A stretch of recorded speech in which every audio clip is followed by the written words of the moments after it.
noite, meus amigos. Estamos aqui de volta. Como sempre, começamos esse programa invocando a Santíssima Virgem Maria e o Santo Padre Pio de Pietrelcina, para que roguem a Deus que nenhuma injustiça se cometa nesse programa.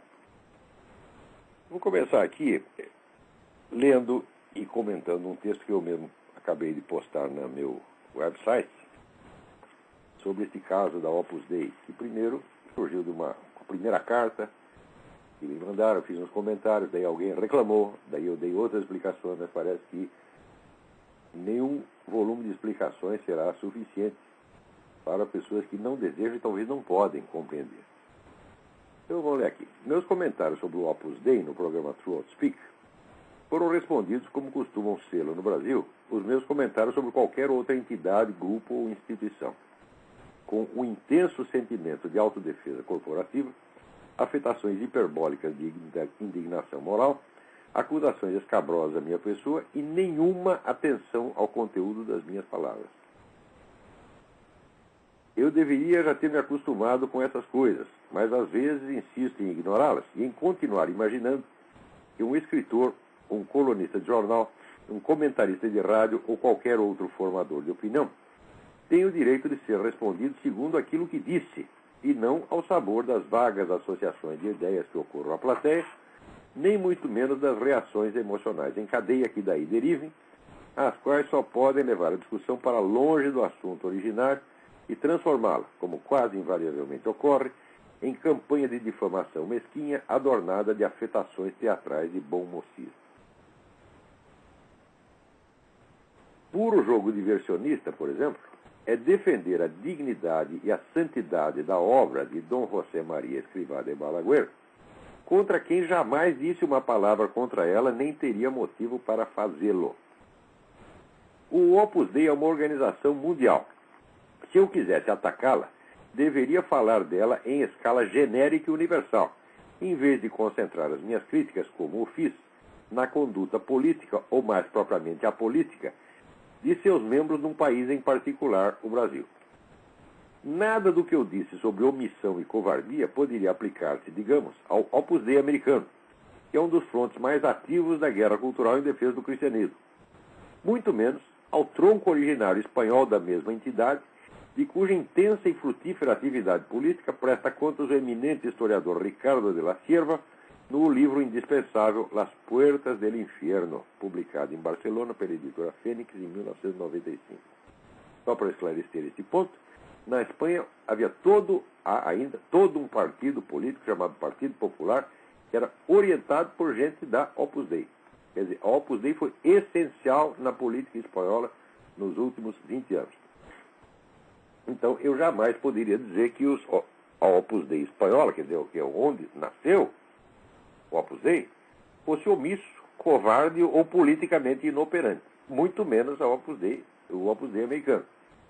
O que eu estou falando é de um pessoalzinho em particular, tá certo? Que é essa turminha, vamos dizer que talvez nem sejam os membros mais importantes da Opus Dei, mas que parasitam, tá certo? A obra em benefício próprio, como esse vagabundo desse seu Alex Catarino, do qual falarei daqui a pouco. Continuando. Se, portanto, limito-me a cobrar dos membros brasileiros dessa entidade uma conduta à altura da de seus colegas de outras nações, que sentido faz defender contra mim a entidade em si, que, longe de ser atacada nos meus comentários, está ali servindo de padrão de medida para a aferição do comportamento de um de seus ramos em particular?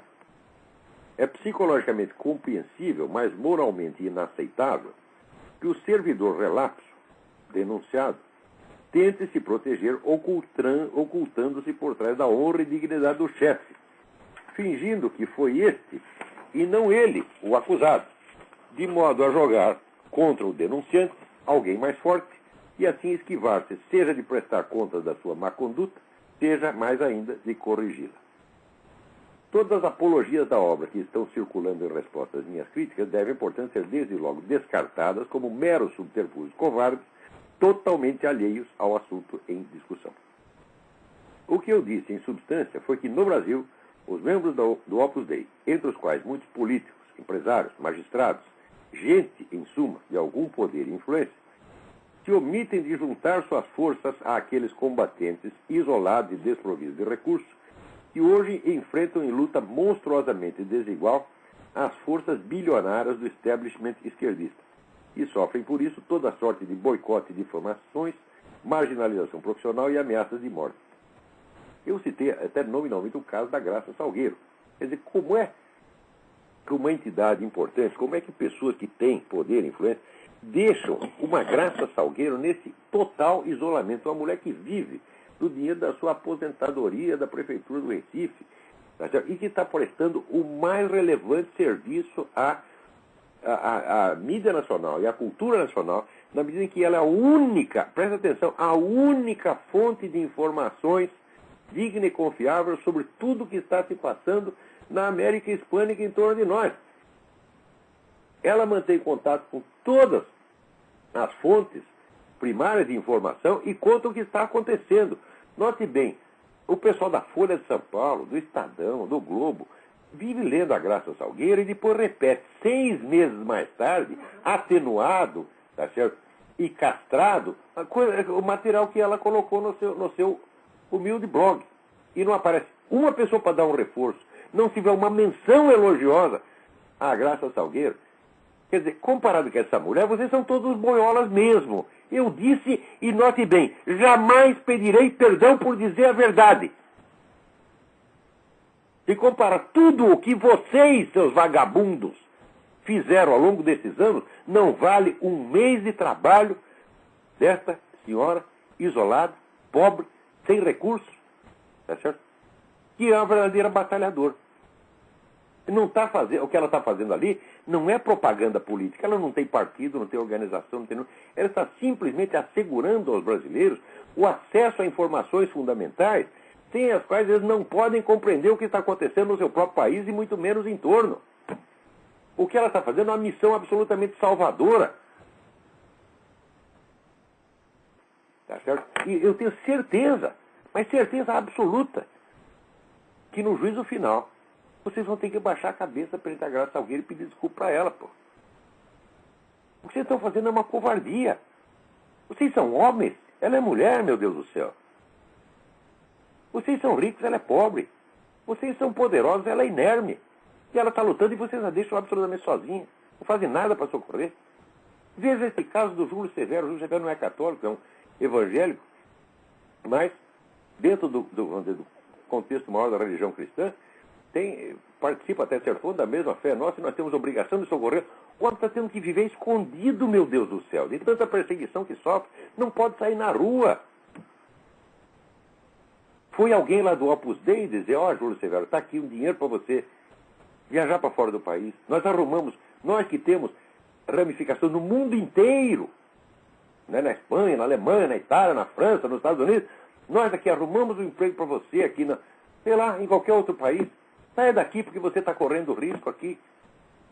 Foi alguém lá fazer isso? Se foi, eu peço desculpas para vocês. Se não foi, peçam desculpas para mim, vagabundo. E peçam para o Júlio Severo. Vamos continuar aqui. Isso é um fato empiricamente comprovável. Não podendo negá-lo, não tendo um currículo de serviços prestados à causa da liberdade para tapar a minha boca com ele, os acusados apelam então à desconversa e às gesticulações histriônicas de dignidade ofendida, e só podem servir de provas suplementares em favor de minhas declarações. Pois olha, eu estou dizendo, vocês se omitiram no caso da Graça Salgueiro, vocês se omitiram no caso do Júlio Severo, vocês se omitiram no caso do José Carlos Graça Wagner, que eu vou mencionar daqui a pouco, que foi o sujeito que era um membro do Opus Dei, e dedicou anos da vida dele a investigar e documentar as atividades do Foro de São Paulo. E quando o sujeito se tornou doente, incapacitado para trabalhar, e depois morreu, o que alguém do Opus Dei fez para recolher aquela imensa documentação que ele reuniu, tá certo? E esclarecer o povo brasileiro contra o crime que estava sendo praticado contra ele? Algum de vocês fez alguma coisa? Não, seus vagabundos. Vocês deixaram o homem sozinho e deixaram toda a documentação que ele reuniu apodrecendo em caixote. Vocês ajudaram a ocultar o Foro de São Paulo. Vocês são culpados disso. E vocês devem desculpas ao país inteiro por isso. Vai dizer, você não tinha recurso, você não tinha dinheiro para pagar um secretário para ir lá e dizer, olha aqui, classifica aí o material do Dr. Graça Wagner, classifica e vamos botar em ordem e vamos divulgar isso aí para o país inteiro. Vocês fizeram isso? Não. E era um membro da sua própria organização. Aqui, seu Alex Catarino, seu João Ricardo Moderno, seus vagabundos, tá certo? Foram ajudar esse seu colega, esse seu irmão, na hora que ele precisava. E esse também sofreu tudo quanto é tipo de ataque.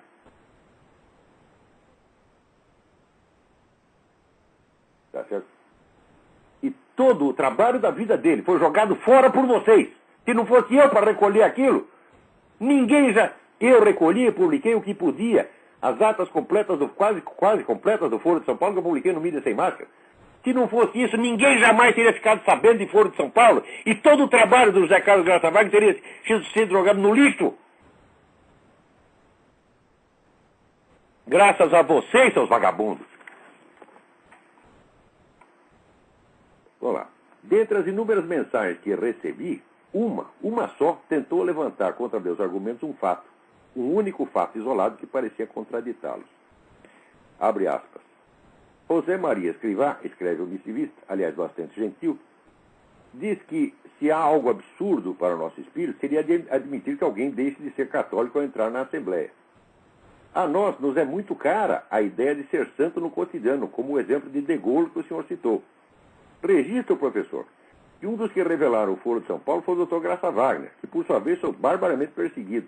Ele era particularmente grato e amigo da obra. Fecha aspas. Essa alegação é verdadeira, mas o primeiro a apresentá-lo fui eu mesmo, no número de junho de 2006 da revista Digesto Econômico, edição especial sobre o Foro de São Paulo. Abre aspas. O pioneiro inconteste na investigação do fenômeno Foro de São Paulo foi o advogado paulista José Carlos Graça Wagner, homem de inteligência privilegiada que muito me honrou com a sua amizade. Ele já falava do assunto com aguda compreensão da sua importância histórica e estratégica por volta de 1995, quando o conheci.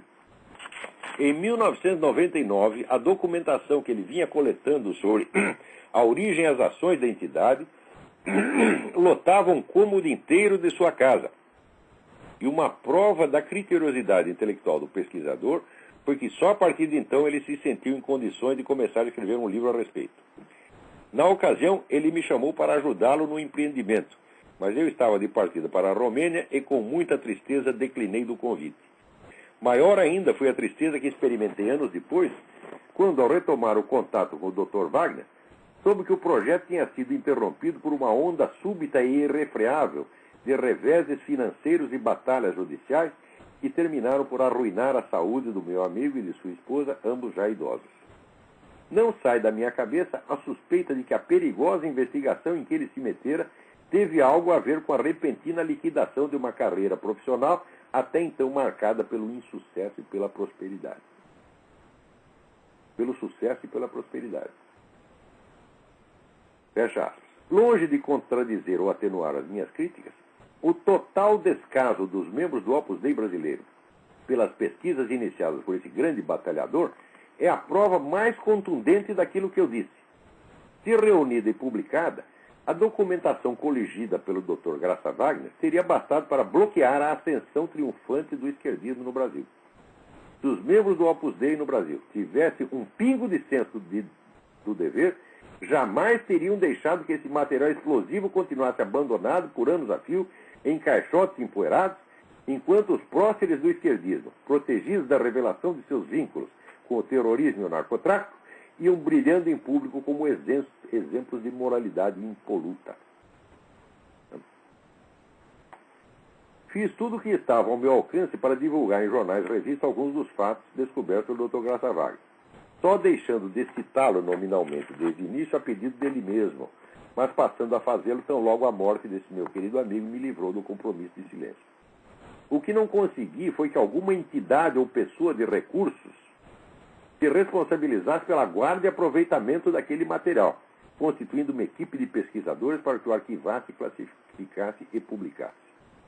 É a esse fato que o Sr. Alex Catarino de Souza um tipinho ridículo, ao qual darei mais adiante o tratamento que merece, alude com malícia pueril ao dizer que, aspas, a tentativa de aproximação do Sr. Olavo de Carvalho com alguns membros do Opus Dei tinha como principal objetivo não a sua conversão ao catolicismo, mas principalmente o interesse de obter recursos financeiros. Fecha aspas. Não ver porque eu deveria precisar de auxílio do Opus Dei para me converter a uma igreja que já era a minha. Mesmo, mas sem dinheiro de certo era impossível dar prosseguimento ao trabalho iniciado pelo Dr. Graça Wagner. Tudo o que eu podia fazer com os meios de que dispunha foi exatamente o que fiz: estudar aquela massa de papéis e divulgar alguns dos fatos essenciais que eles documentavam. Fiz isso não só nos meus artigos de imprensa, mas também publicando no jornal eletrônico Mídia Sem Máscara as atas quase completas das assembleias e grupos de trabalho do Foro de São Paulo. O que fui pedir às criaturas aludidas pelo seu Catarino, e note bem, eu não as procurei enquanto membros do Opus Dei, eu os procurei enquanto figuras de projeção na sociedade. É certo? A maior parte deles eu nem sabia que eram membros do Opus Dei, fiquei sabendo depois.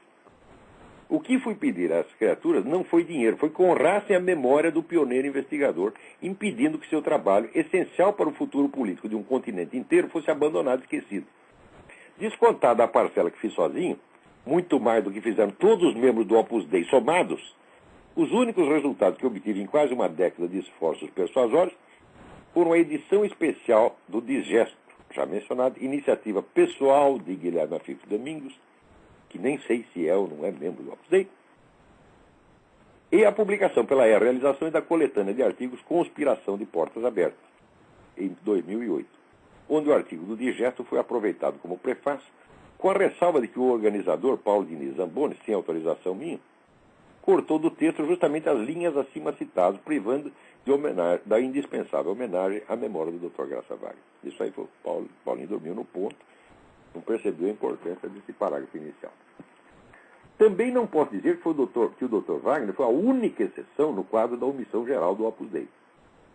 Quando o Mídia Sem Máscara estava ainda engatinhando, foi outro membro daquela entidade, o qual conta entre meus melhores amigos, e cujo nome não cito porque ele não me autorizou a isso, quem veio em nosso socorro durante algum tempo. Note bem, e não veio enquanto membro do Opus Dei, veio enquanto meu amigo pessoal, que já era meu amigo muito tempo antes disso. Ninguém falou de Opus Dei coisíssima nenhuma. Certo? Oferecendo uma sala do seu escritório para a sede da redação e ainda fazendo alguma contribuição em dinheiro, modesta, porém salvadora naquele momento, da qual não embolsei o único tostão, deixando para os editores executivos, sem jamais sequer pedir que me prestassem contas. Como, aliás, também fiz com as demais ajudas recebidas pelo jornal, seja do IRI, Independent Republican Institute, seja da Realizações, seja de outras fontes das quais não fui nem mesmo informado. Ajudas sempre modestas e muito abaixo das necessidades da publicação. Toda a minha relação com Mídia Sem Máscara consistiu em alimentá-lo com dinheiro do meu próprio bolso enquanto necessário e em nada receber mais tarde que proviesse do bolso alheio. Ainda com relação a esse tópico, dinheiro, uma só vez, em 20 de junho de 2006, uma única vez e nada mais, coloquei no meu website um pedido de ajuda, acompanhado de links para contribuições pelo PayPal, exatamente como aqueles que se encontram em praticamente todos os sites ativistas do mundo. E depois nunca mais voltei a tocar no assunto. Mesmo no programa Throat Speak, ao longo de suas mais de 100 emissões semanais, jamais pedi um tostão a quem quer que fosse. Vocês, ouvintes deste programa, são testemunhas. Pedi dinheiro a vocês algum dia? Disse contribuam para o programa? Não, eu estou fazendo esse programa que não é um trabalho maluco, que aqui a gente tem que ler quase 200 e-mails toda semana para separar uns 20 e responder uns 10. Né? Não estou ganhando um tostão com isso. As pessoas que trabalham aqui comigo me ajudam também, ninguém está recebendo nada. E pedir dinheiro algum dia? Não. Mesmo quando abri o seminário de filosofia online, ali depositando os frutos de mais de 30 anos de trabalhos e estudos, só o que solicitei aos usuários foi a taxa mais que modesta de $20 por mês, para cobrir despesas e pagar meus auxiliares. Pois bem, aquele apelo de 2006, excepcional e isolado, além de plenamente justificado pelas circunstâncias que ele mesmo descreve, bastou para que o senhor Catarino, por ironia, um fundraiser profissional, angariador de fundos profissional, me acusasse de fazer, aspas, constantes campanhas para arrecadar fundos em benefício próprio, achando que pelo simples fato de ele existir deve ser pago por todos. Ou seja, o sujeito que eu estou o tempo todo fazendo campanhas para angariar dinheiro em troca de nada. Ou seja, eu não estou dando nada, não estou dando 30 anos de trabalho, gravações, apostilas, aulas, presença pessoal, tá certo? Assistência pessoal que dou a centenas de alunos, seja por telefone, seja por e-mail, seja aqui pessoalmente, quando eles vêm, se hospedam na minha casa, nunca deram um tostão. Nem pedi, nem aceitaria, porque são meus hóspedes. Ou seja, eu pedi uma vez uma contribuição em troca de tudo isso, e este vagabundo, este canalha, este filho de uma puta, este viadinho chamado Alex Catarino de Souza, vem dizer que eu faço constantes campanhas para angariar dinheiro em troca de nada. E ainda diz que é cristão, e nas linhas seguintes diz, olha aqui, sem a oração perdemos a noção da caridade e não somos capazes de combater as falsas ideias, mas apenas atacar pessoas. Quer dizer que o senhor, não entendeu, o senhor Catarino, o voracíssimo Olavo de Carvalho, que só pensa em dinheiro, quer dinheiro, pede dinheiro para todo mundo em troca de nada, é uma ideia e não uma pessoa. Quer dizer, este santarrão de merda é aceito por gente do Opus Dei, por gente da igreja, como sendo um representante digno e como sendo até um educador. Quando é um analfabeto, nós vamos ver a carta dele daqui a pouco, diz que a missão dele é espalhar cultura. Ele deve ser tão generoso, tão cristão, que ele quer espalhar, dar cultura para todo mundo, menos para ele mesmo. O filho da puta não aprende a escrever e quer posar de grande educador, de reformador da cultura e da educação brasileira. Isso é uma vergonha, isso ainda é pior do que o Gilberto Gil. O Gilberto Gil tem mais cultura do que ele, meu Deus do céu. Agora, ele é o fundraiser, ele é o sujeito que angaria dinheiro para esse negócio chamado CIEP. Daqui a pouco comentarei essa entidade.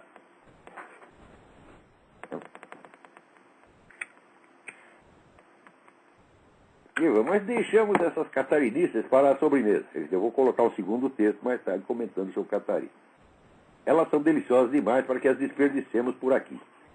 Por enquanto, lembro aos interessados que nas eleições de 2006, o candidato presidencial Geraldo Alckmin poderia ter liquidado as pretensões de seu adversário se consentisse em mostrar as atas do Foro de São Paulo, incluindo discursos pronunciados em círculos discretos pelo próprio Lula, tá certo?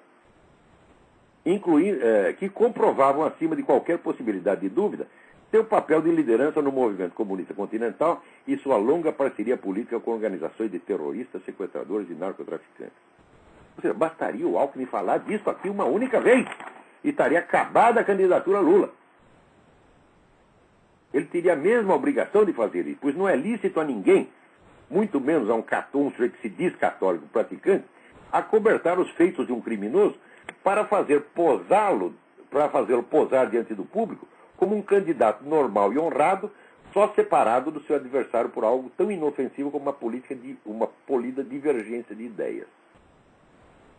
Dizem que o senhor Chuchu não é pessoalmente um membro da obra, mas o fato é que vivia cercado deles em rodas de oração e encontros sociais.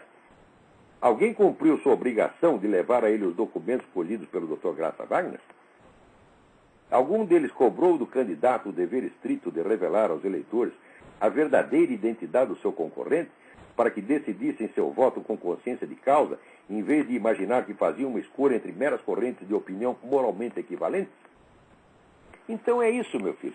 O continente está sendo atacado, tá certo, por organizações terroristas, de narcotraficantes, de sequestradores, de assassinos. E essa turminha, esses viadinhos tipo Alex Catarino, senão nós temos que manter o debate no nível das ideias. Como se homicídio fosse uma ideia. Como se narcotráfico fosse uma doutrina. Como se sequestro fosse uma teoria filosófica. Eles querem isso, eles querem debates polidos e educados. Eles não querem meter a mão na massa. Por quê? Querem ficar dentro das suas casas, protegidos, fazendo suas orações, ganhando seu dinheiro, praticando seu fundraising, tá certo? E acusando inocentes.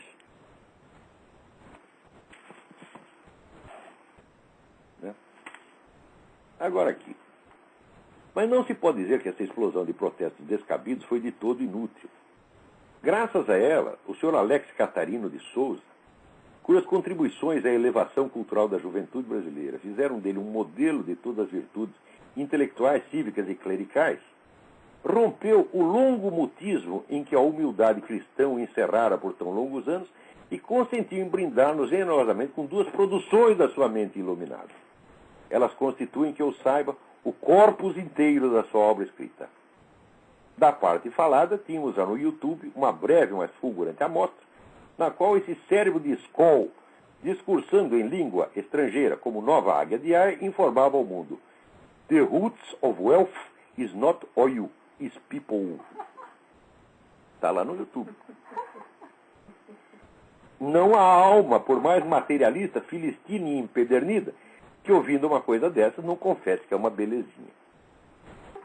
Se na obra do seu Catarino esses momentos de puro êxtase intelectual são raros, isso não se deve a nenhuma falta de inspiração, mas à pletora de atividades criativas de outro gênero, a que ele tem devotado o melhor das suas energias numa verdadeira via-crucis de trabalho e de sacrifício, que ainda não lhe garantiu um lugar no paraíso, ao menos lhe rendeu o respeito e a admiração de altos líderes espirituais e eclesiásticos, entre os quais o Sr. João Ricardo Moderno. Vocês lembram quem é o Sr. João Ricardo Moderno? O Sr. João Ricardo Moderno é aquele vagabundo, mentiroso, canalha, que presidia um treco chamado Academia Brasileira de Filosofia, que é um órgão que vivia de favor dentro da faculdade da cidade, no Rio de Janeiro, e que levava lá uma verba do Dr. Ronald Levison, uma verba considerável todos os meses, tá certo? E que publicou, em associação com a faculdade, a primeira edição do meu livro, O Imbecil Coletivo. Como o livro pegou mal nas esferas universitárias, lógico, descia o cacete todo mundo, desmascarava aqueles caras, mostrava que era tudo um bando de charlatão, esse senhor Moderno agiu da maneira realmente moderna, né? Colocou uma carta no Jornal do Brasil dizendo: não, a Academia Brasileira de Filosofia não tem nada a ver com isso, nosso nome foi usado indevidamente, nós não sabíamos desse livro. Daí eu não tive remédio, minha gente, senão publicar no próprio Jornal do Brasil. Fui lá, falei com o diretor da faculdade: doutor, precisamos responder esse cara, então tem que botar um anúncio aí respondendo esse negócio. E ele pagou o anúncio e eu botei lá a documentação que eu tinha. Primeiro, que a foto do vagabundo no lançamento do livro batendo palminha. Quer dizer, se ele não sabe do livro, o que ele está fazendo no lançamento batendo palminha? Viadinho. Né? Segundo, a nota fiscal de impressão do livro em nome da Academia Brasileira de Filosofia. E terceiro, o depoimento do encarregado da parte gráfica, lá do serviço gráfico lá da faculdade, Luiz Soares, que disse: não, de fato, foi o seu Moderno que fez isso, a academia que pediu. É claro que desde esse dia esse cara me odeia. Porque esse cara, assim, era rato de sacristia. Vivia lá lambendo o saco de padre. E enganou até o venerável monge, que era o Dom Odilão Moura. Quando eu protestei, ele falou: não, você está enganado. O João Ricardo Moderno é uma alma cristã. Alma cristã é uma conversa, porra. Isso é um mentiroso, um vagabundo difamador barato, como esse senhor Alex Catarino. Continuemos aqui.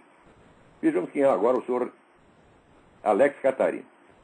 Caso esse país de ingratos desmemoriados já não se recorde, foi o senhor Catarino que, no ano de 2003, em troca de dinheiro do governo petista, transformou o Fórum da Liberdade, o único círculo de debate verdadeiramente democrático do país, num espetáculo cultural ao gosto da moda, com batucadas e filmes esquerdistas, ocupando metade do tempo que em outras rodadas do mesmo certame foi desperdiçado com palestras de José Oswaldo de Meira Pena, Eduardo Janeta Fonseca e outros intelectos menores, entre os quais esse que lhes fala. O sujeito quase matou o Fórum da Liberdade para pegar dinheiro da Lei Rouanet. Vendeu o Fórum da Liberdade para a esquerda, porra. E é esse o vagabundo que fica aí posando de moralista, né? Agora, depois dessa realização memorável, o referido trasladou-se aos Estados Unidos para um curso na Atlas Foundation, durante o qual, abandonando temporariamente os afazeres deste baixo mundo, pôde finalmente aprimorar o seu domínio da ciência que mais o estimula intelectualmente, o fundraising. Fundraising quer dizer angariar fundos. Ele é um angariador de fundos profissional. E vai dizer que eu faço campanhas constantemente para... Eu que publiquei uma vez um pedido, eu faço constantes campanhas de arrecadação de fundos. Ó, a arrecadação de fundos é o trabalho dele. É de que ele vive. Ele angaria fundos em troca de quê? De angariar fundos. Para não dizer que ele não oferece nada, ele nos brindou aqui com duas produções, né, da sua mente. Eu vou ler uma delas, que é uma mensagem colocada no Orkut. Você vê a elevação espiritual do sujeito.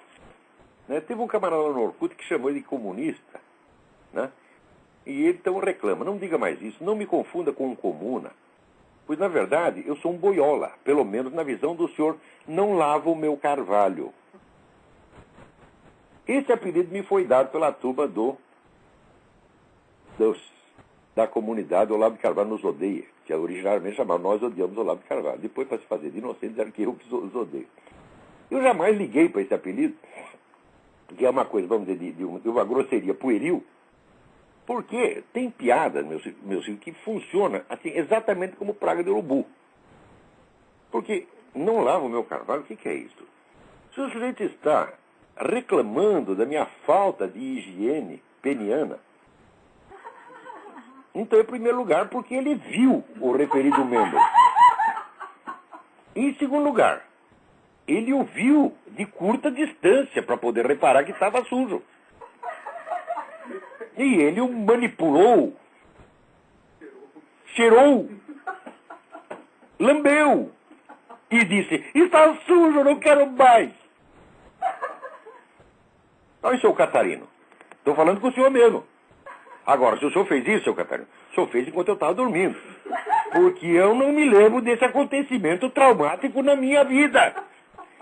Se eu acordasse no meio da noite e visse o senhor mexendo no meu venerável membro, que tem 61 anos de idade, já está gasto e merece respeito, gerou tantos filhos, já adultos, já cumpriu a sua missão nesta terra, e agora pode ser arquivado, pode passar até o arquivo morto, sem reclamar. Se eu visse o senhor mexendo ali e verificando as condições de higiene e manutenção do referido órgão, eu teria um infarto. É o apocalipse. Eu acordo e está lá o senhor Alex Catarino mexendo na minha venerável pica. Isto, se não tiver ele e os 4 mil que usam esse apelido, eu nunca reclamei, porque sabe como é? Sempre que eu ouço alguém me chamar disso aí, que é uma coisa assim, sabe, aquela grosseria, insulto de criança mesmo, né? Eu lembro de uma história, né, verídica, que aconteceu no Rio Grande do Sul. Tinha um político lá que era o candidato mais velho, né, a uma prefeitura, sei lá, não lembro que cargo que era. Era um homem de 80 e tantos anos, o candidato mais velho que tinha. Ele está lá discursando e alguém de repente grita assim, aí, velho broxa! E ele disse, meu filho, está reclamando do quê? Eu vim aqui apenas pedir o seu voto e não comer o seu cu. Então, sempre quando eu vejo esse negócio, não lavo meu carvalho, eu também pergunto, estou reclamando do quê? Eu não estou pedindo para você mexer, para você cheirar, para você lamber. Se eu não lavo, é problema meu filho. Agora, se vocês querem intensamente, então não há nada que eu possa fazer. Isso aqui, para vocês verem, o seu Alex Catarino é autor de 2 obras. Uma é esta mensagem colocada no Orkut, dessa elevação espiritual, intelectual fora do comum. Né?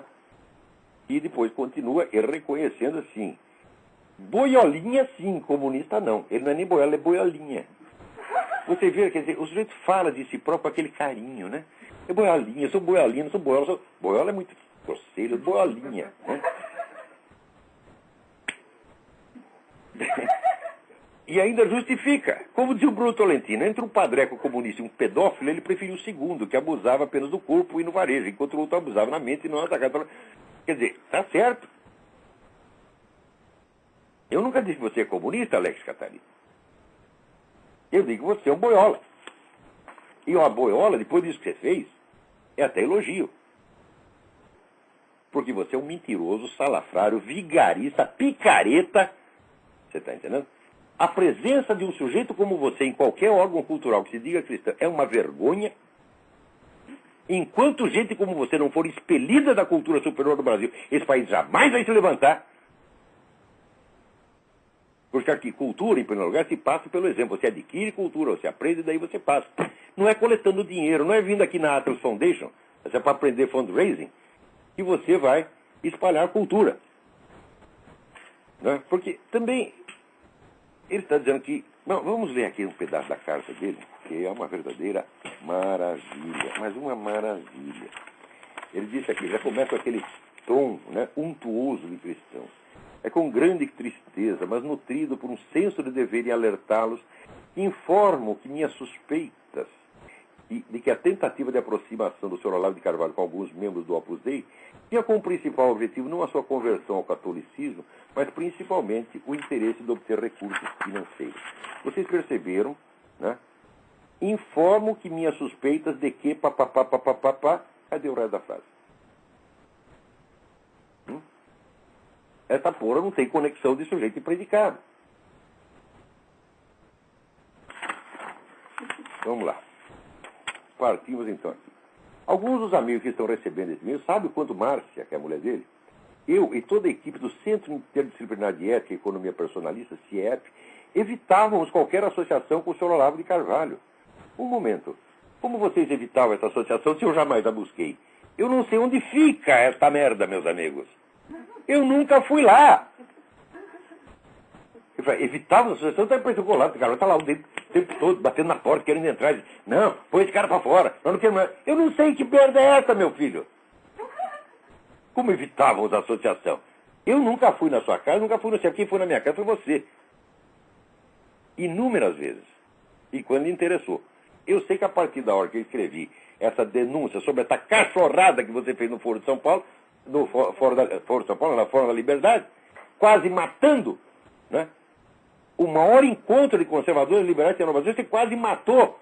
Vendeu em troca de dinheiro. Né? Transformou num festival de esquerdismo em troca de dinheiro. Vai dizer que você não levou comissão, seu Alex? Tá brincando?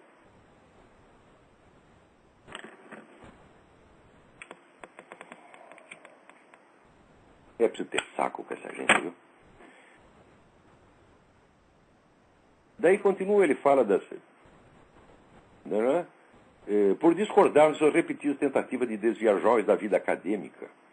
Né? As nossas instituições de ensino superior têm problemas, mas não podemos nos omitirmos. Não podemos nos omitirmos! E esse cara quer passar cultura superior para os outros. Quando é que vocês vão entender? Que pessoas desse tipo não podem desempenhar uma função na cultura. Esse cara não pode ser professor primário. Quando é que vocês vão entender que picareta, semi-analfabeto, não pode espalhar cultura para ninguém? Se você não pode dar o que você não tem, meu filho.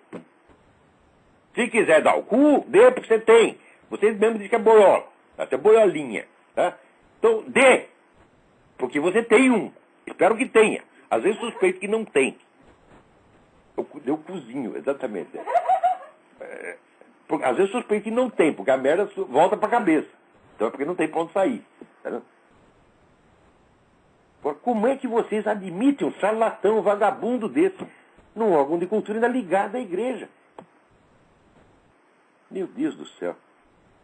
E daí, e fala essa coisa, tentativa de desviar jovens da vida acadêmica. Desviar, deve ser por querer desviar os jovens da vida acadêmica que eu orientei extraoficialmente tantas teses de mestrado e doutorado, muitas delas hoje publicadas, como aquela coisa, né, brilhante do Dalla Rosa, né, o direito como garantia, e umas outras teses que estão circulando por aí. Não vou citar uma por uma, mas, olha, no mínimo umas 40. Tá certo? No Google tem. Procura no Google. Vai ver. Deve ser também por isso que eu lecionei 5 anos na Universidade Católica do Paraná.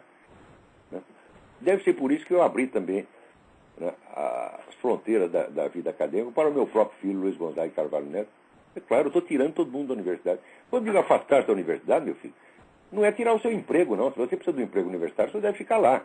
Agora, não tenha a ilusão de que você vai aprender alguma coisa lá. Porque se você estudar na Universidade Brasileira, você vai sair que nem Alex Catarino. Escrevendo, não podemos nos omitirmos. E começando uma frase que, de repente, né, eu me convenci de que, e não tenho de que ele me convenceu, não termina. O sujeito escreve assim e vem e quer dar lições de cultura superior. Daí, aqui, conheci Olavo em 1998, mas pouco mais de 3 meses de contato fora. Mentira, tu frequentou minha casa durante muito mais de um ano, você com a Márcia, pô. A Márcia colaborando, tá trabalhando com a gente junto no ensaio reunido do Alto Maria Carpo. Né? E no livro, na tradução do livro do Rosenstock, né? Que ela, sua mulher, tem 100 vezes mais cultura do que você. Né? E você não é capaz nem de aprender com ela. Ô, Márcia, ensina esse rapaz a escrever, porra. Talvez ele ainda tenha jeito. Se você, né, botar um cabresto nele, talvez ele aprenda a escrever. Pois percebi que sua luta não era o que acredito ser a minha vocação. Ajudar na formação intelectual de jovens universitários e promover um apostolado na cultura. Mas como é que o sujeito está interessado na formação intelectual de jovens? Não forma intelectualmente a si próprio primeiro. Não aprende sequer o seu próprio idioma. Quando é que vocês vão entender que... Velho, todo sujeito está aí falando de divulgação cultural e não tem cultura e não adquire, é picareta. Está lá só por dinheiro e fama. É claro que é.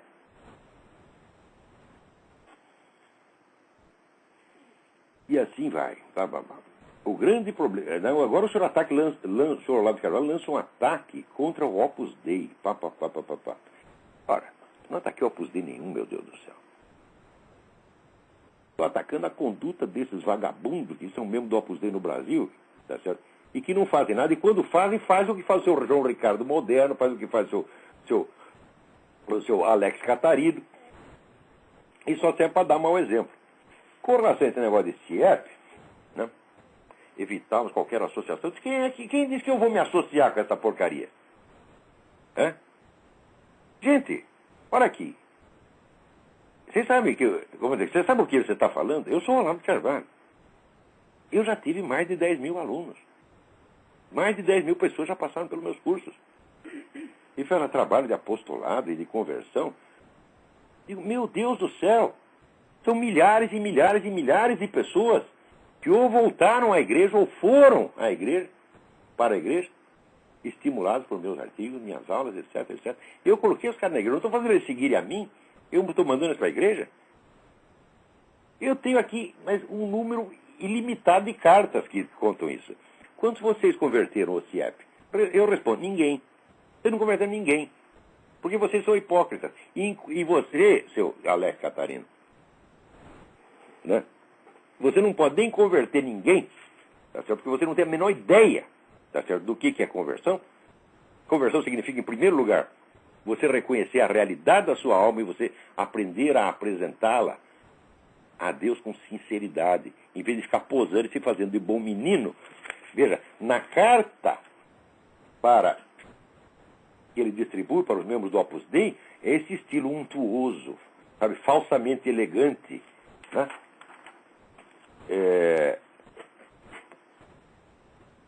Mas no Orkut, onde ele não está à vista dos membros do Opus Dei, o estilo é esse, não lava o meu carvalho. Meu filho, eu quando tenho que xingar, eu xingo na frente de qualquer um. Né?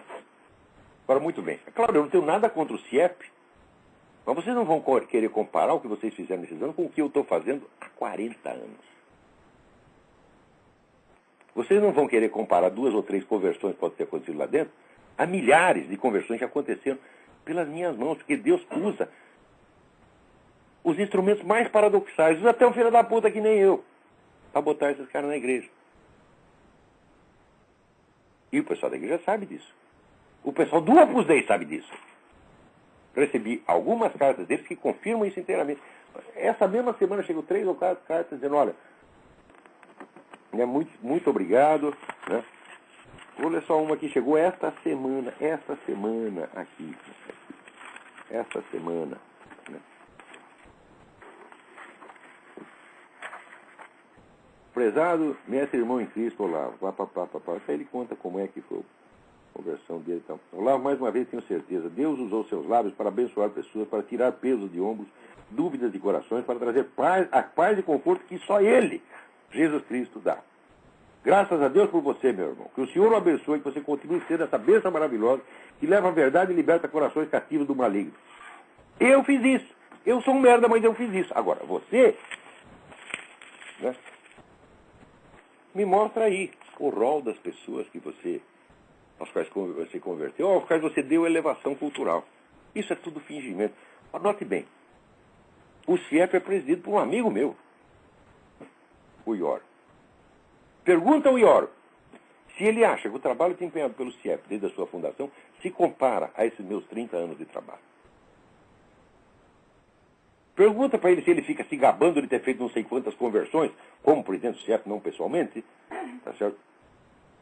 Desde que assumiu este negócio, se ele pode comparar isso com o trabalho que eu tenho feito.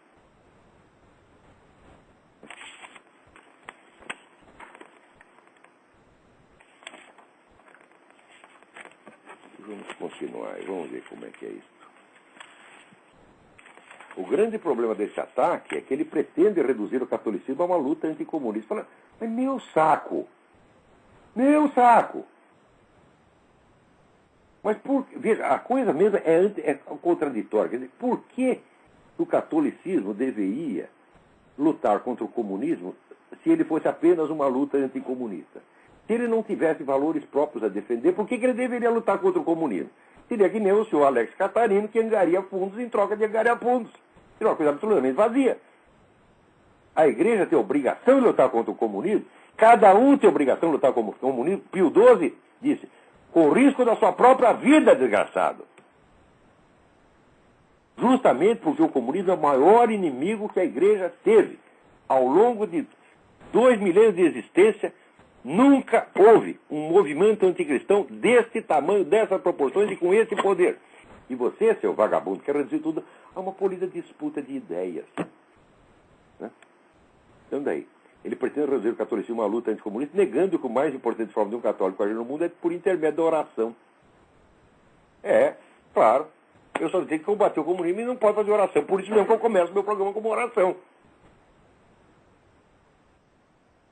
E a primeira coisa que eu faço aqui é oração. E o resto é apenas o exercício daquilo que a oração está mandando fazer, pô. Eu pergunto a quantas pessoas eu mesmo ensinei. O importante é você rezar o texto. Faça isso, né? A quantas eu repeti a frase do Padre Pio? Reze e não se preocupe. Quantas? Então aqui. Sem a oração perdemos a noção da caridade e não somos capazes de combater as falsas ideias, mas apenas atacar as pessoas que professam o erro.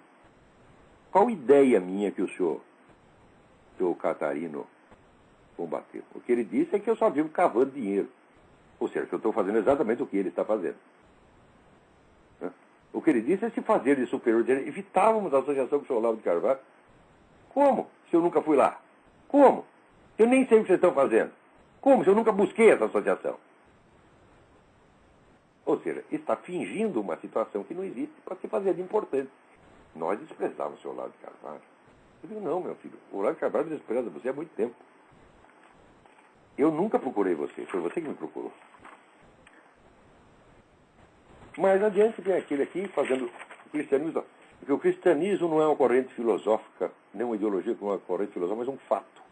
E olha aqui, essa coisa de que o cristianismo é um fato, não é novidade, mas quem a introduziu na mídia brasileira fui eu. Eu que comecei a falar isso. E recebi pau de tudo quanto é lado, inclusive de gente do Opus Dei. Como? Como? O cristianismo é uma doutrina. Tá aí o seu Rodrigo Pedroso ali, descendo o cacete, vindo pra cá. De repente aparece, o sujeito pega a minha frase e começa a repetir. Só que nos Estados Unidos isso é crime. Nos Estados Unidos isso é plágio. Agora, a lei brasileira protege o plagiário porque ela só pune a cópia literal de um texto, não você chupar a ideia do sujeito sem citá-lo, a lei brasileira é omissa nesse ponto. Agora, as minhas ideias que andam circulando por aí, sem nome, são uma grandeza. Garanto para você que metade do repertório do que esses camaradas dizem, aprenderam comigo. E está repetindo e não cito a fonte. Por quê?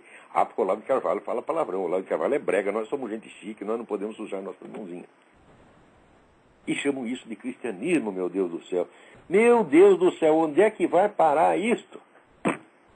Que decadência humana, que podridão, que sujeira!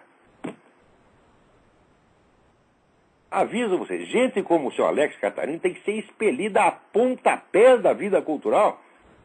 Ele não pode ser expelido da igreja. Ó, você vai ajoelhar no milho e ficar rezando quietinho durante 20 anos. Não vai dar palpite, não vai abrir essa sua boca de onde só sai merda.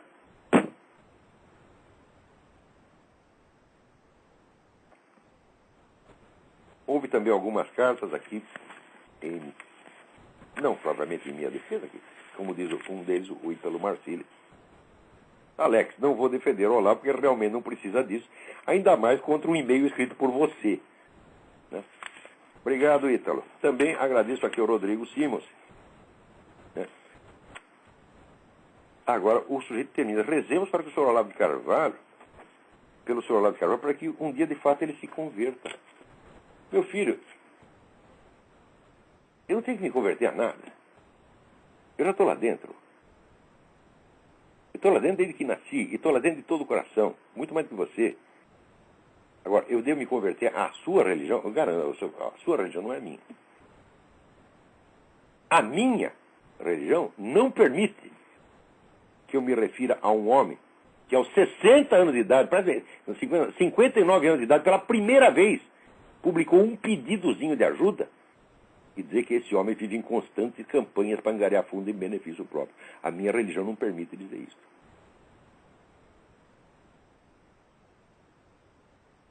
Ou seja, você me deve desculpas públicas por isto e por usar este apelido, não lavo o meu carvalho. E, sobretudo, me deve desculpas públicas por escrever para os membros da Opus Dei nesse estilo untuoso e, escondido lá no Orkut, usar essa outra linguagem. Porque eu uso a mesma linguagem para falar qualquer um. Se eu tiver que chamar você de viado, eu chamo, pode ser cardeal, arcebispo, de viado e ladrão, do que quer que for, eu falo na mesma linguagem para todos. Agora você não. Tem uma linguagem, né, num ambiente elegante e outra, né, no escondidinho. Você é um hipócrita, você é um sepulcro caiado, você é podre, Alex Catarino. Tinha outros assuntos aqui, mas acho que não há mais tempo. Né? O nosso tempo acabou. Então, muito obrigado a todos e até a semana que vem.